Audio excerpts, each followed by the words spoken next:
Florida, the land of beaches, sunshine, and theme parks. Florida, a state with retirees, spring breakers, and cowboys. Yep, cowboys.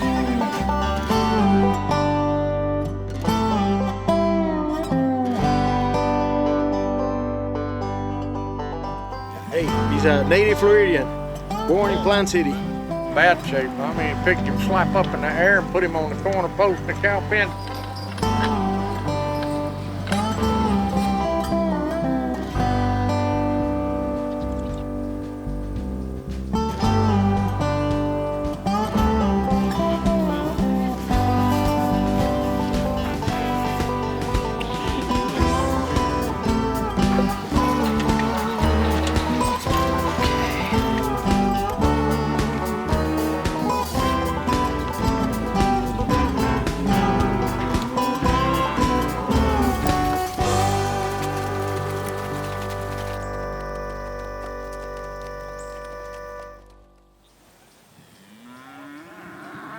Although you may not associate Florida with cowboys and cattle, Florida is one of the top cattle states east of the Mississippi, and agriculture is the second largest industry in the state after tourism. Along with its contemporary importance, Florida was once the largest exporter of cattle in the United States, and was also the first state to have cattle.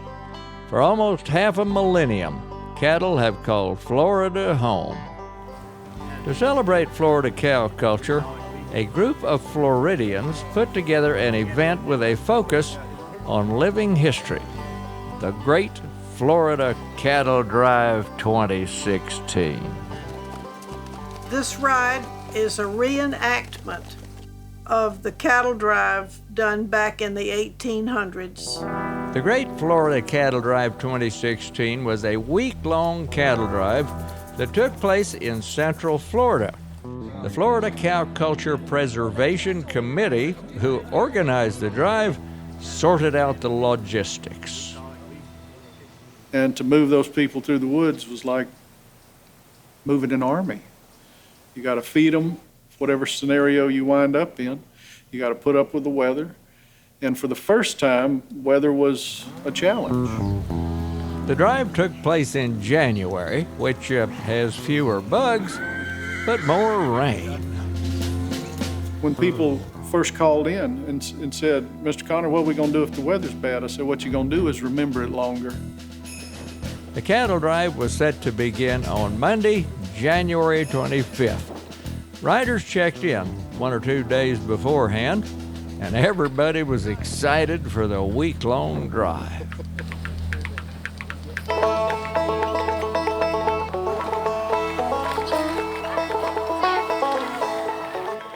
I was on the original 1995 cattle drive. I had the best time of my life on it. It was fun. So I drove from New Mexico to be here for this. Around 450 people signed up for the cattle drive. Most would be riding a horseback, and some would be riding in wagons, and a handful of people signed up to walk the entire 50-mile journey. The cattle drive began at the Whaley Ranch south of Orlando and would end up at the Silver Spurs Practice Arena in Kenansville, Florida. The committee worked with various landowners, of course, both public and private, who agreed to have the cattle pass through their land. The drive will take us through, there's no telling how many different ecosystems. Each one of those ecosystems will have its own wildlife, if you will, different from the one you just rode through, which is cypress heads, palmetto woods, piney woods, scrubs. You should be able to see 5 or 6 different ecosystems.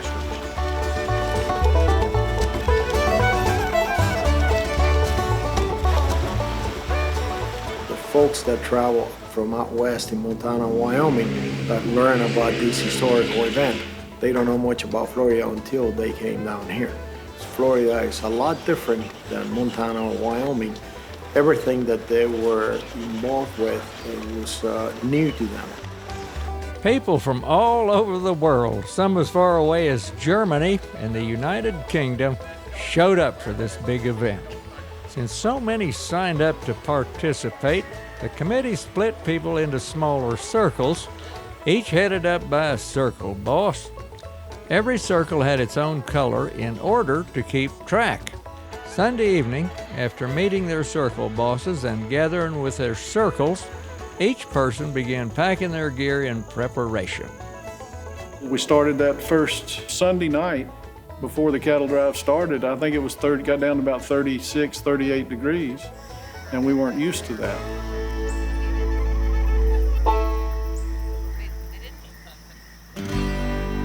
Finally, Monday morning arrived and the drive began.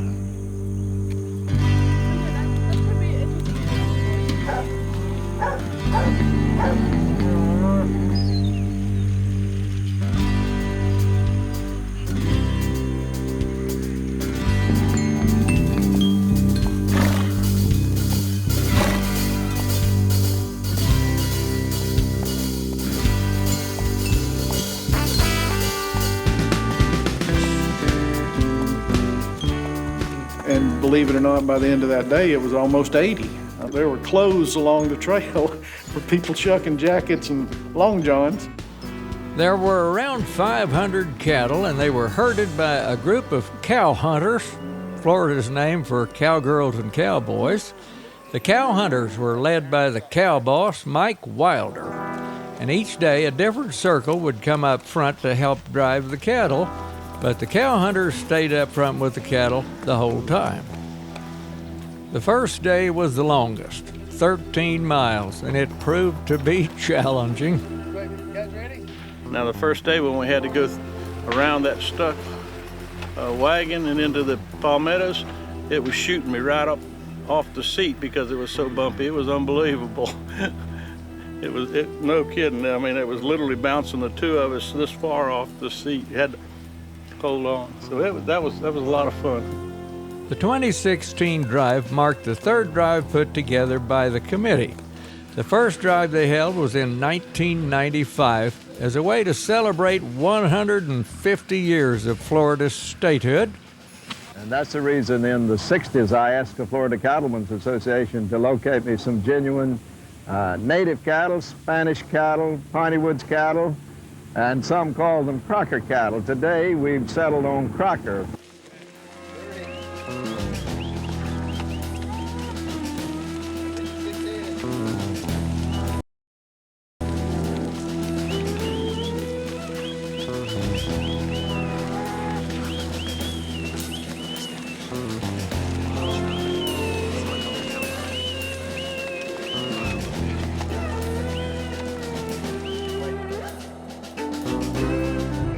The second drive took place in 2006. I'm here today to help kick off this commemorative cattle drive. We had one in 1995. We're having another one this year, and it's part of our historic cattle drive to commemorate Florida's cattle industry.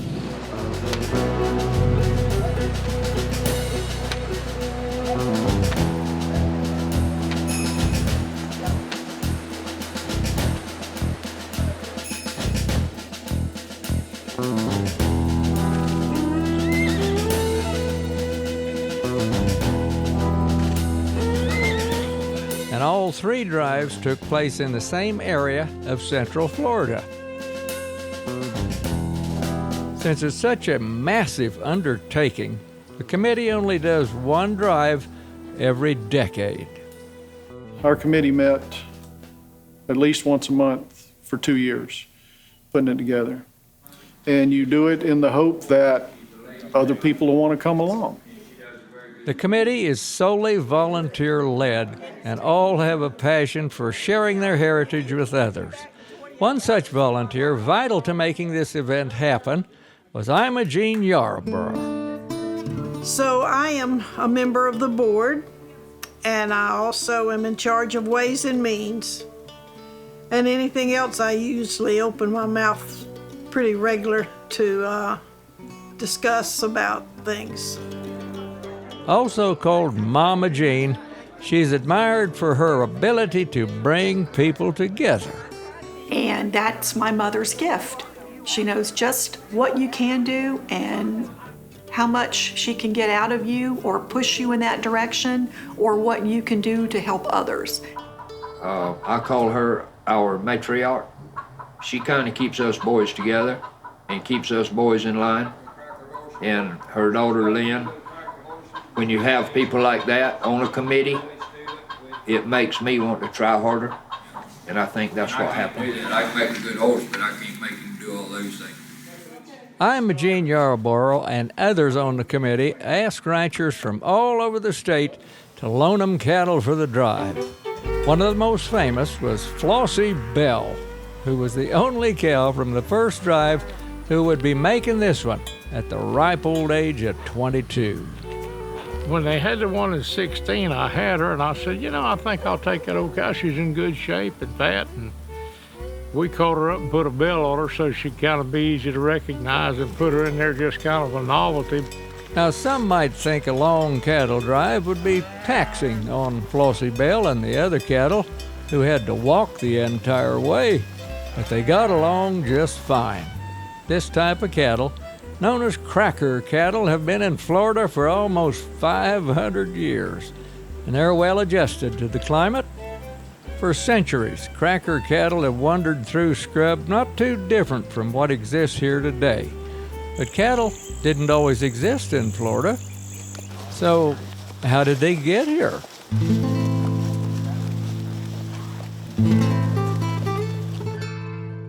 Flossie Bell's ancestors first arrived in the Americas from Spain. The native cattle of Spain is known as Iberian cattle. And to this day, there are several breeds that still exist. If you look them up, out of those breeds, there's about 10 of them, of the Iberian cows, that are dead ringers for a cracker cow. They look the same. Upon settling in Florida, Spanish colonizers started bringing cattle and other livestock over. The first cattle, the first horses, the first hogs, sheep, goats came to Florida in 1521 on the second voyage of Ponce de Leon down around Charlotte Harbor. Oral tradition that from that day, 1521, to this, cattle roamed wild in the state of Florida, way ahead of any other state you'd care to name. Many members of the committee pride themselves on the fact that the first state in the present-day United States to have cattle was Florida. We received the cattle in 1521, and my friends in the great Republic of Texas received the cattle much later, even though they don't like that part of history. We had ranches producing cattle in the state of Florida and shipping cattle before the Pilgrims were born. As the Spanish expanded their colony outward from San Augustine, Franciscan friars took the cattle with them for the food supply, and many large ranchos were established. These ranchos were operated much like those in Spain. The cattle were tended to by vaqueros and not bound by fences. These cattle did so well in Florida that by the mid-1600s, rancheros were exporting surplus cattle to Cuba, the hub for Spanish activity in the Americas. These were probably the first cattle drives in Florida. Vaqueros leading cattle from Payne's Prairie to a port on the Suwannee River, or from the Tallahassee area to St. Mark's. From here, the cattle were exported to Cuba. It's always been my opinion and contention that the cattle industry in Florida was America's first industry, because the flow of cattle in Havana primarily, Cartagena, Port-au-Prince, lots of places throughout the Caribbean and northern South America. By 1700, there were over 20,000 head of cattle spread around 34 ranches clustered in three main areas: near St. John's River by San Augustine, Paynes Prairie, close to the present-day Gainesville, and Tallahassee, St. Marks. Although the 2016 cattle drive took place centuries after the first Spanish cattle drives, much is still the same. After a long day's drive, food, music, and sleep are as needed now as they were in the past. All right, you guys hungry?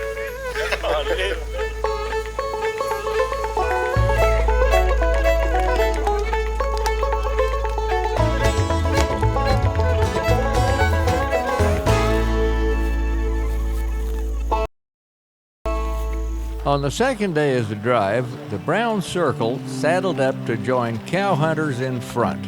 Today was the day they would be herding the cattle.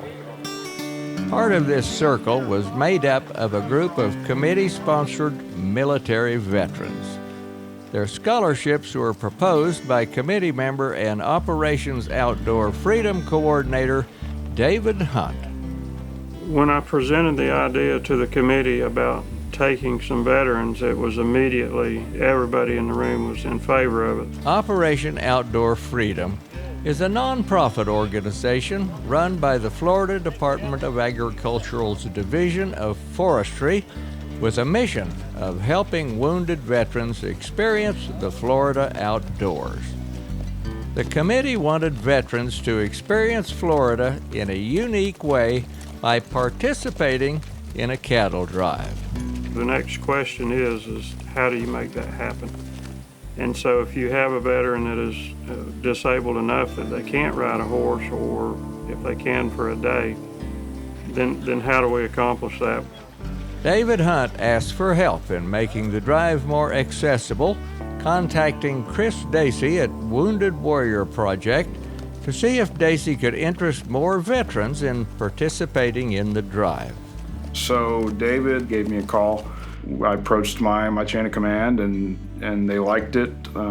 They thought it would be a great event, great opportunity, so we took him up on it. And that's how a group of veterans, along with other members of the Brown Circle and the cow hunters, were able to herd the cattle beside Lake Kissimmee.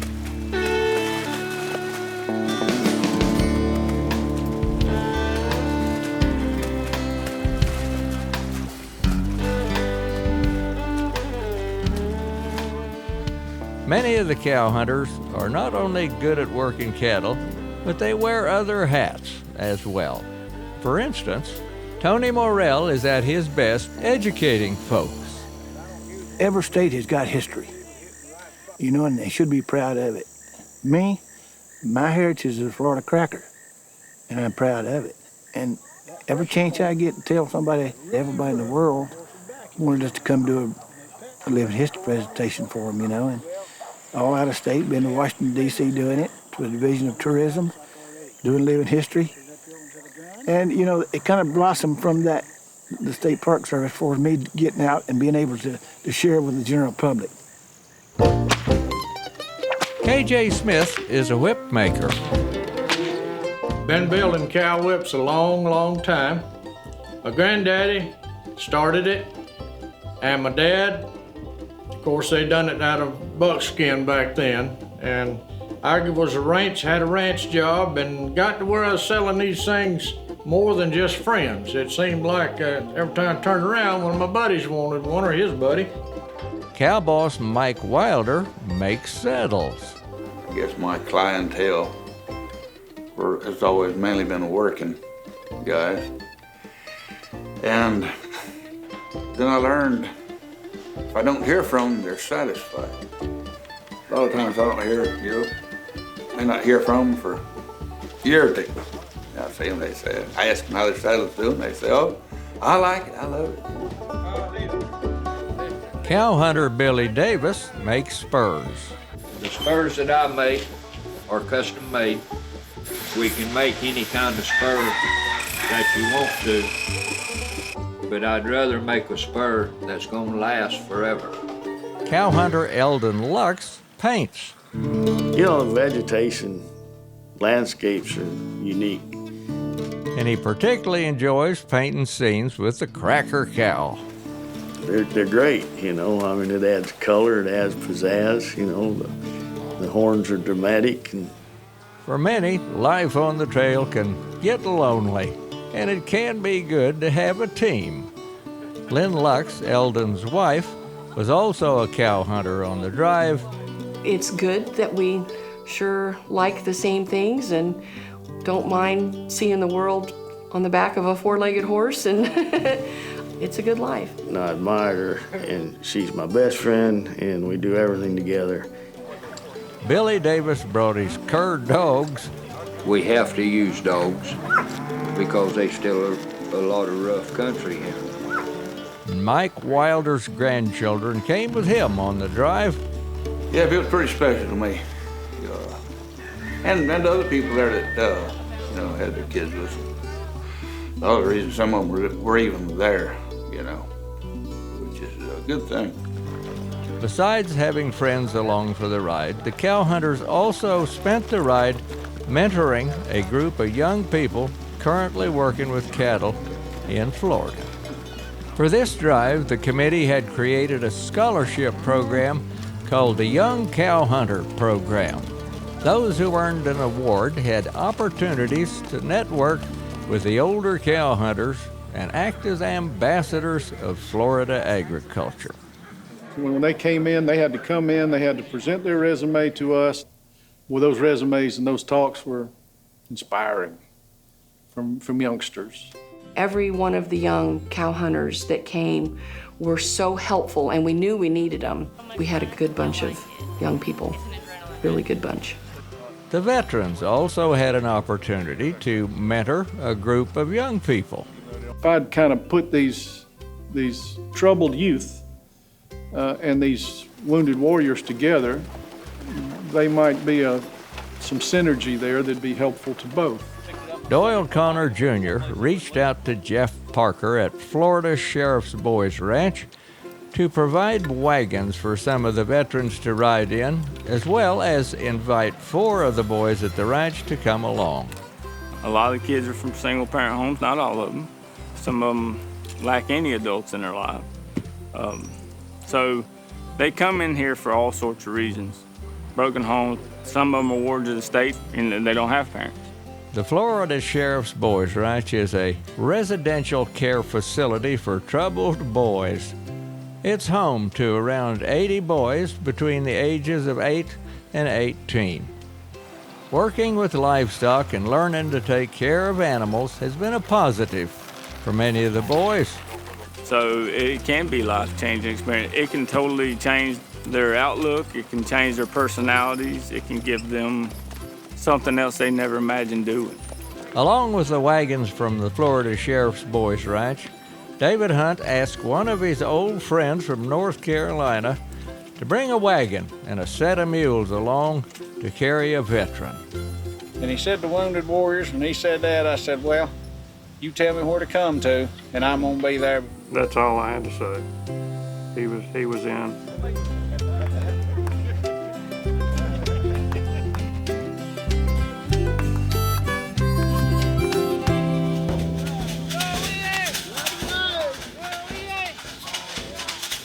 Before the Spanish arrived with their cattle, Florida was home to many different tribes of Native Americans, each with their own distinct culture.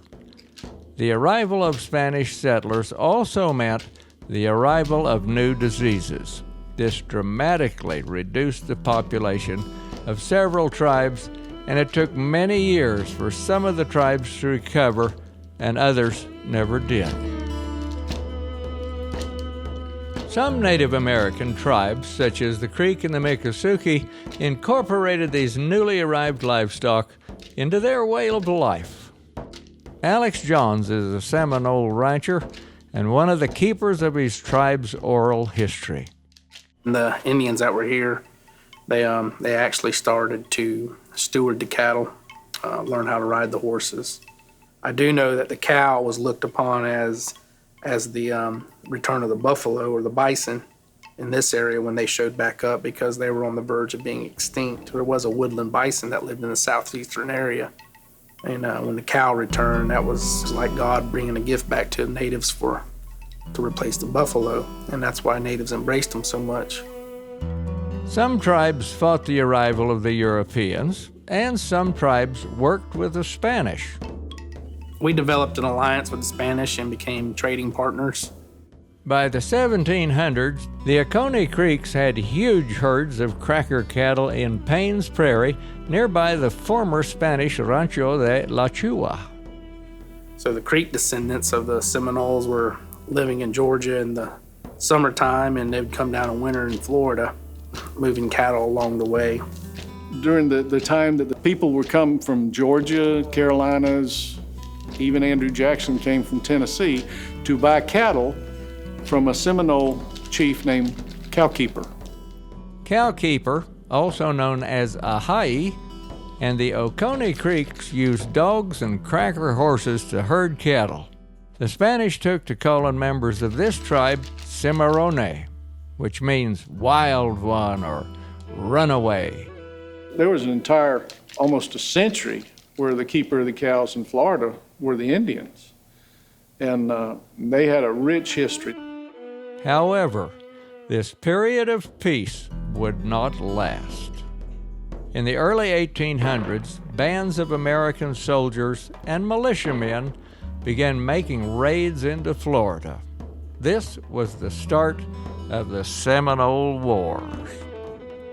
After the Indian Removal Act of 1830, the Seminoles were disenfranchised and sent to Oklahoma, forced to leave their thriving herds of cattle and their homeland behind.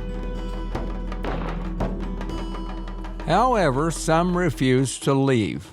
For over 50 years, the Seminoles fought for their right to remain in Florida. Without knowledge of the land, the cow, and the horse, they might not have survived. We were successful in fighting because we had the cow and the horse. So anytime we got in a skirmish, we could move our food source away from the skirmish or the area of conflict, and always had a mobile food source. So that was one reason why the Seminoles were successful in never being totally defeated.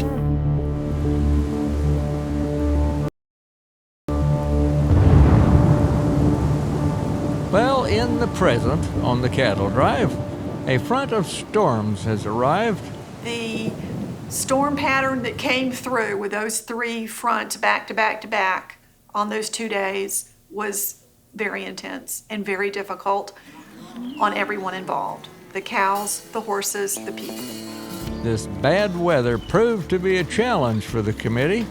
What is the best alternative? What is the best for the welfare of all involved? Whether it was the cows, horses, and people, we had to, take care of everyone, and those were decisions that were being made.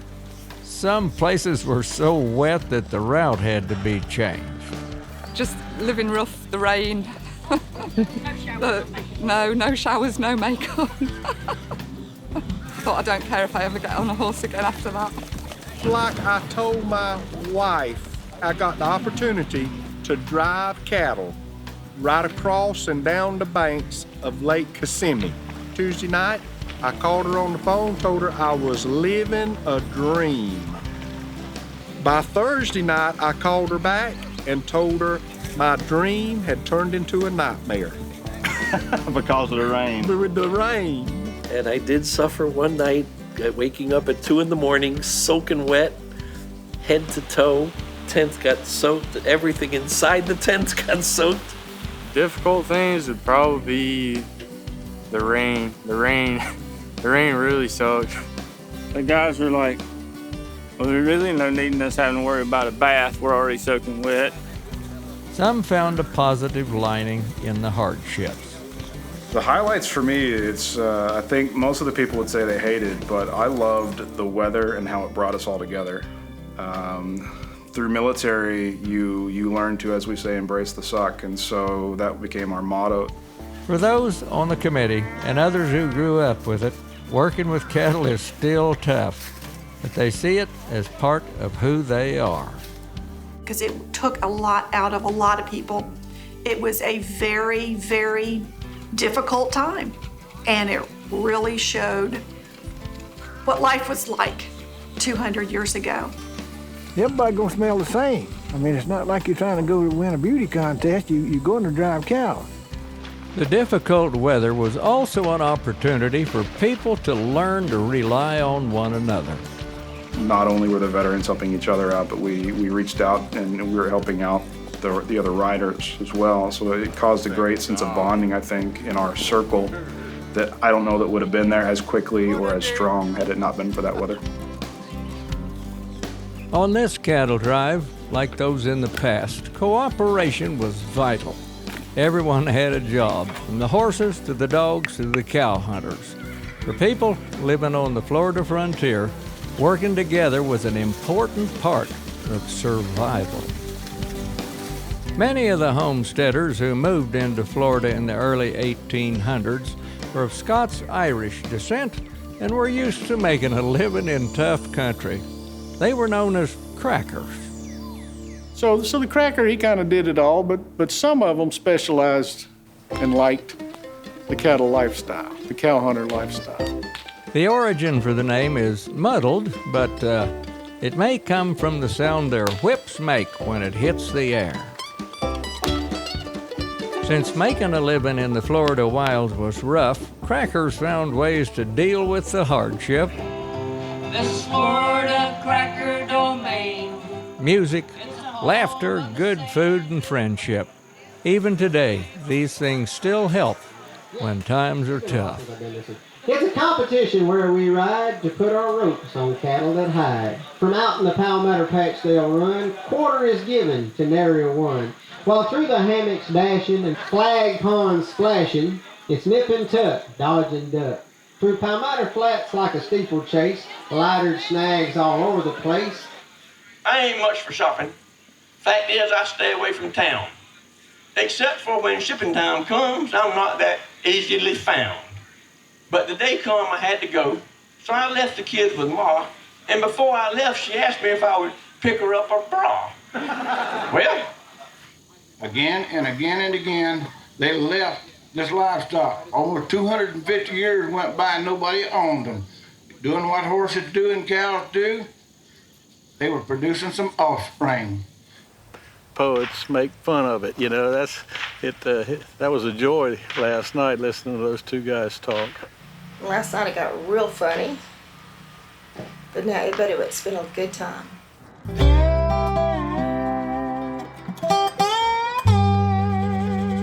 Towards the end of the Civil War, cow hunters who drove cattle north to Georgia for the Confederacy were paid with Confederate dollars, worth little due to the inflation. After the Civil War, the Southern economy was destroyed. However, cattle played an important role in Florida's recovery. I think that what helped rebuild Florida and help it come back a little faster than some of the other southern states was the cattle trade to mostly Cuba and Havana. And that built a new economy.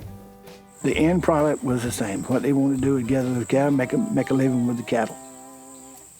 And, you know, back during the 1800s, before the war, they were shipping those cattle to Cuba and they were getting paid in gold, Spanish doubloons. These people made a lot of money, bought big tracts of land from it. You heard it right. During the late 1800s, Florida cracker cattle were worth their weight in gold. After the Civil War, Florida was the largest exporter of beef in the United States and the chief importer of Spanish gold. Committee member Manny Alvarez remembers his grandparents in Cuba talking about this period of time. I had heard them talking about American cattle, or vacas americanas, that were brought over originally on rafts and on ships, etc. In Punta Rasa, nearby where Ponce de Leon first landed with cattle, a mere 350 years before, millions of cattle from all over the state were shipped from there and other Florida ports bound for Key West and Cuba and the Bahamas. But in Florida, they found a willing seller. The Spaniards were paying them in gold as opposed to paper money from the Confederacy or from the federal government. So they had their incentives. Steamboats full of cattle would leave the port of Punta Rasa bound for Havana and return with trunks full of gold. In nearby Tampa, gold doubloons were more common than dollars, and all throughout the state, the Spanish coin was known as the cattleman's currency.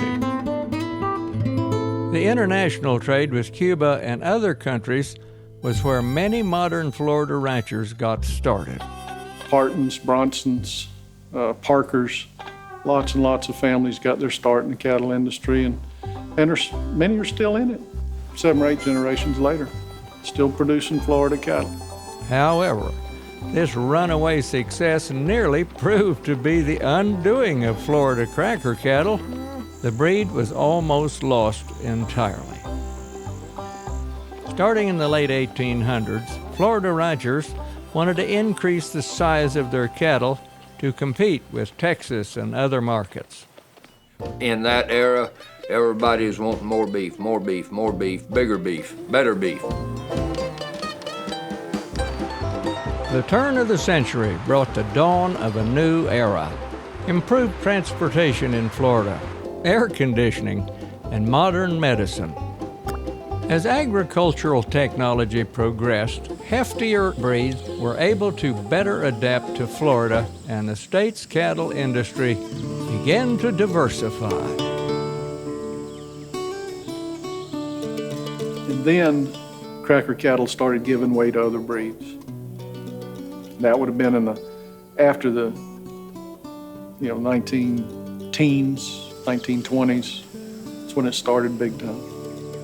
Hybrid vigor just was through the roof. So when you took the horned Hereford and put it on this little small cracker cow, the calf all of a sudden was bigger than the cow. And it was like magic to our people. Everything was crossed with these little scrub cattle. The influx of new breeds very nearly caused the extinction of the Florida cracker breed. However, there were forces at work to preserve the breed. Dad, in his family, he was the cowman. He noticed that there just weren't many to be found anymore of the kind of cattle he grew up with. During the 1960s, the Florida Commissioner of Agriculture at the time, Doyle Connor Sr., realized that if nothing was done, Florida cracker cattle would soon be bred out of existence. Then he finally asked the Florida Cattlemen's Association if they would help him find some pure cracker cattle, and let's put into the works trying to save them, trying to get a few herds here and there so they don't completely lost to time. After calling on Florida ranchers for assistance, the Durrance family donated 6 cracker cattle to the Department of Agriculture to start the first official cracker cattle herd at the state capitol in Tallahassee. In 1988, the Florida Cracker Cattle Association was formed and an official registry was established by the Livestock Conservancy. We built the base and started a breed registry, which now is about 6,000 head.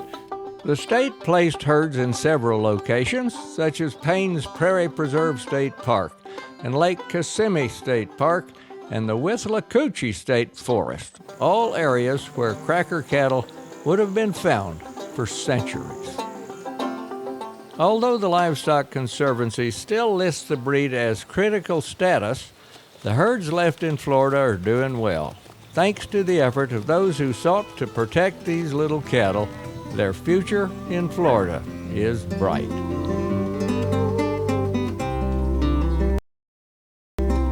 A land remembered is not forgotten. Away, we're bound away. Well, for the folks on the Great Florida Cattle Drive 2016, things were brightening up as well. After 3 days of rain, the sun came out on Friday. And it was also a day off for everyone before the final day on Saturday. People relaxed and recounted memories from the last few days. Yeah, we were blessed. Old friends, new friends, great weather. Don't get any better than this. I said, oh, really? Cuban treasure. We'll come over here and read this. It says made in the USA, so it really is American treasure. I'll tell you what, I think everybody should do at least one in their life because it's eye-opening and it brings you back to where everybody came from. I know that the cattle drive itself is an incredible experience. You watch the movie City Slickers and you see it on the screen, but actually going through it and a real one, not the Hollywood hype, actually living through it was incredible. Chris Dacey saw the cattle drive as a means for the Brown Circle to come together. We were all one big group, and I loved that. And he wasn't the only one to feel that way. We got the privilege of being a part of the Brown team, which is the best team, a part of the whole Florida Cattle Drive. We rode with the Wounded Warriors. These men and women, soldiers, are awesome and participating in this. Great group of people out here trying to keep real life alive. It wasn't about being a veteran, it wasn't about being a non-veteran, it was about being a part of our circle and that bond that we had built. Other veterans also found a sense of peace in the land and trying new things with new friends. Good calm feeling, you know, riding through the woods, the mules. And it's all pretty mellow, and I think it's what it's about. Showing me what to do and how to control the horse, you know. Yeah, and Adam, yeah. We've made a friendship out here this week. Getting Steve Pyle on that cart, or on their wagon, was, I think, just serendipitous. I guess when I handed Steve Pyle the reins on my mules, my highlight was when I handed it off to it and seen the grin come on his face. I think seeing how hurting Steve was when he came into this event and the boost that Doug and Neil gave him and the camaraderie and the friendship that they built such a close bond and group there. I think the whole scene is good, you know. All the people come together and everybody seems to be happy. I had one of the veterans tell me, said, Joel, 6-8 months ago, I'm not sure I'd have been here. But going through this let me know that there's lots of stuff to do and lots of people that are worth being around. You know, things aren't always bad. How do you respond to something like that? You say, well, I'm glad we were here to help. For a number of the veterans, the cattle drive was life-changing. The cattle drive itself was the 4th time I had ridden a horse. The transformation I saw in myself, just, it was incredible. It was an incredible time. Being one with everybody there and the bonding experience. The boys from the Florida Sheriff's Youth Ranch also bonded with the group. They definitely connected with us.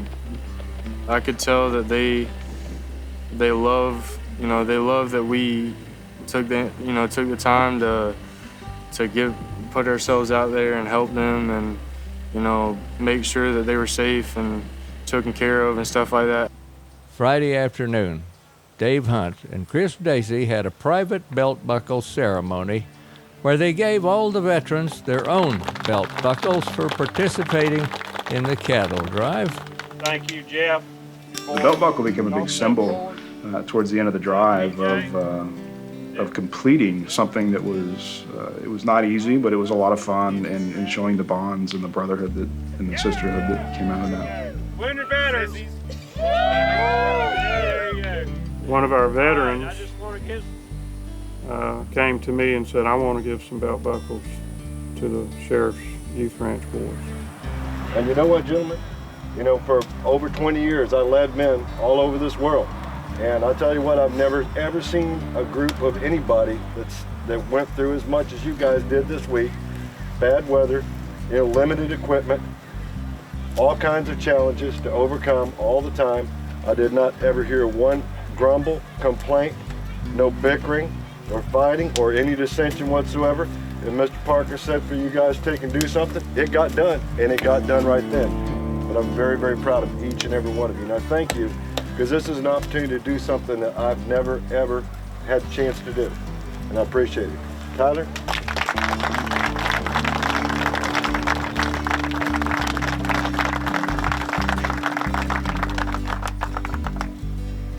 It's been a complete honor on my behalf as well as the boys and as far as the boys' ranch as well. Words cannot describe what my guys have learned over the past week about themselves and about you as well. Thank you very much for that opportunity. That evening, Florida Commissioner of Agriculture Adam Putnam spoke to the riders after supper. In 1890, the census determined that there was no frontier left. They called it the end of the frontier. And a guy named Frederick Jackson Turner wrote an essay about the end of that frontier because he believed that if you lost the frontier, you lost America. He believed that if you lost that independent, self-reliant quest to just see what's on the other side of that swamp, or on the other side of that mountain, or on the other side of that lake, or that river, or that ocean, he believed that it would begin to diminish what makes America unique and special and strong. While Hollywood wants to paint that as a Western landscape, I believe that that landscape includes cabbage palms, and cypress trees, and swamps, and wetlands, and water moccasins. And that's part of what makes Florida special. So thank you all for celebrating with us 500 years of the cattle industry, and let's all make sure it's here for 500 more. Thank you all very much. Heritage, lifestyle, history.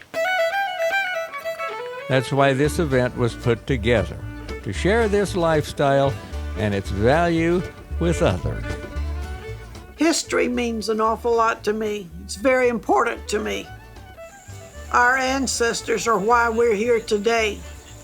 Well, our culture and our heritage is very important to us. We see it fading, we see it going away. And yes, Florida's ranching lifestyle is under threat. Most of it is due to overdevelopment.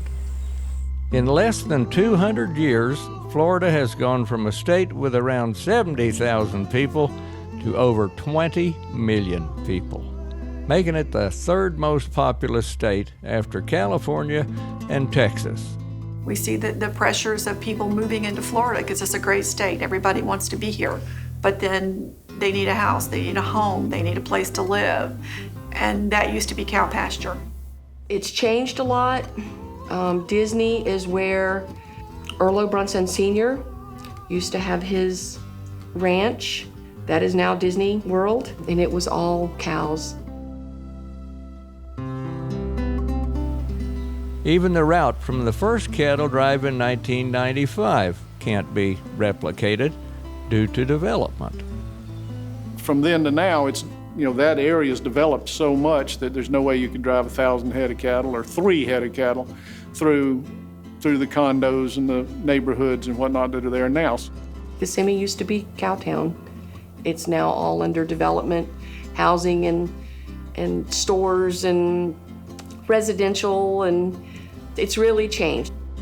With these pressures, committee members see it as being all the more important to educate Floridians and visitors alike to a piece of Florida they fear may soon be lost. So we have to make it known why we're here, what we do, and we have to open it up because it's important that we keep that cycle going because we don't want it to end. Later Friday evening, the Seminole Tribe of Florida delivered a special presentation sharing stories of their heritage. What can you do in Florida with cowboys without including the Seminole Indians? I have had the honor of being inducted into the Florida Women's Hall of Fame 2014. I wear many hats. I'm a Chief Justice of the Supreme Court of the Seminole Tribe.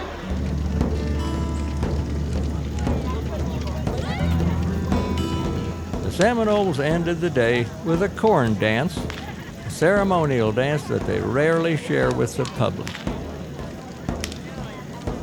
All our songs, like during our ceremonies, in our traditional belief, is That's kind of like our church. When he got to his last song, we call that the snake dance. Basically, he's just singing the regular songs. Then eventually, he breaks his shaker out. Then the regular song, then he cuts away from the fire. He'll go off in one direction pretty good ways, and then turns back, comes all the way back to the fire.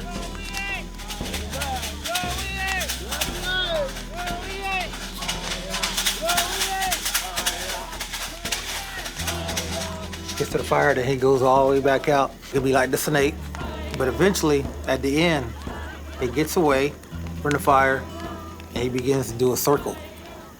The circle's big. Eventually, he sees everybody's away from the fire. He's still singing. That circle's getting tighter and tighter and tighter. So he's the leader, and he's just turning the circle right here in one spot.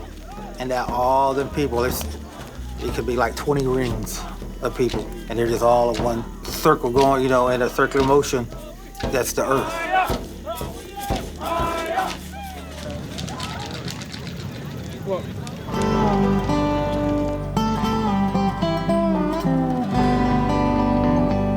Well, Saturday marked the final day of the cattle drive, and it was going to be a short ride to the Silver Spurs practice arena in Kenansville.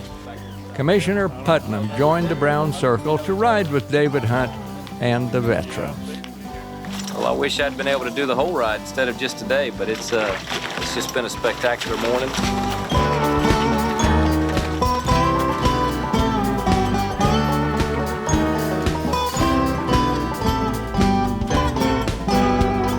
By the time the riders arrived, there were over 700 people in and around the arena waiting to see the cows come home.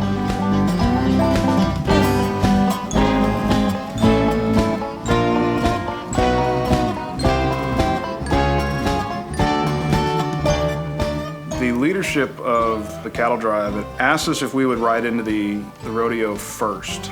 And I approached the veterans with that, and I wasn't really a fan of it. They mirrored my sentiment with it without even me having to say it, is that we wanted to ride with our circle. And the veterans came to me and said, "Where are you going to be?" I said, "I'm going to be in the back. That's where we're supposed to be." And the veterans said, "Well, I'm going to ride with you. We're going in together."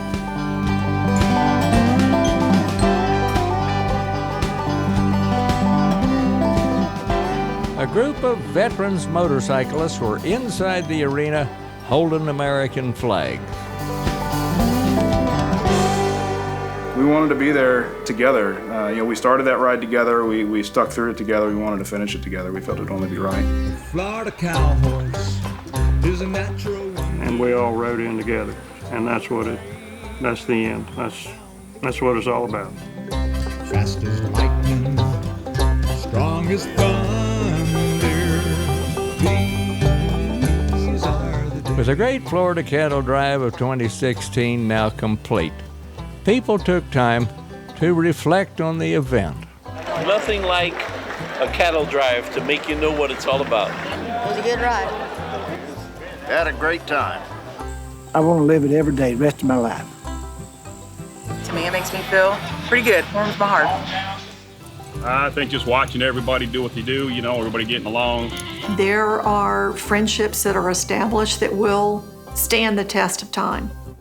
And I think they took home what I always say is with a saddlebag full of memories that'll mean something forever. For those who find their heritage in Florida's cow culture, this history and land will always be remembered. Stories not forgotten, but connected and forever unbroken. Unbroken circles go on forever. Away